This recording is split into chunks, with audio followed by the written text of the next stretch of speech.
Dans l'épisode précédent, on avait enfin fixé le plancher, les armatures, et notre tente de toit était enfin couverte d'une belle peinture grise. Mais après quelques hésitations, on a songé à modifier légèrement les étriers pour les intégrer dans les profilés du châssis. C'est pour cela qu'on démonte et remonte le plancher. On en a profité également pour enlever les finitions en aluminium, jugées trop coupantes. Voilà, sec. Et après avoir installé la toile intérieure, on a enfin pu avoir une idée du dépliage de la tente de toit avec une toile montée. Ça nous a vraiment encouragé et on a surtout senti que tout ce travail n'était pas vain. Voici les problèmes que j'ai actuellement.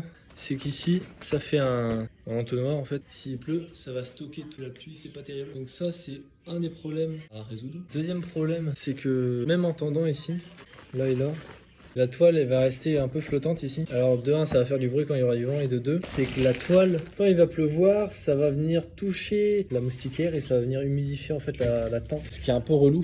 Et lorsqu'on aura fait tout ça globalement la tente de toit sera Et finie. vous avez sûrement remarqué la bâche autour de la tente de toit. C'est tout simplement une bricole suite à un problème de calcul et de mesure. Et c'est ce qui rend ce projet très intéressant. C'est qu'il est incroyablement compliqué de tout prévoir bien comme il faut. Donc j'ai dû apprendre à faire de la couture pour pouvoir enfin rajouter cette bâche qu'il y a autour, qui a pour réel objectif d'agrandir la tente. Et une fois tout monté, je suis vraiment content d'être monté dedans pour pouvoir simplement profiter de notre travail. Ensuite, la dernière problématique était enfin d'avoir une housse autour de la tente de toit, pliée, pour la protéger contre la pluie et le vent. Le premier achat que j'avais fait était une vieille toile sur AliExpress, très fine, qui me semblait un peu fragile et qui prenait beaucoup dans le vent, ce qui créait beaucoup de bruit lors du transport. Et en effet, voilà la suite de l'AliExpress. Ah, fallait s'y attendre. Du coup, rebelote, une session de couture après.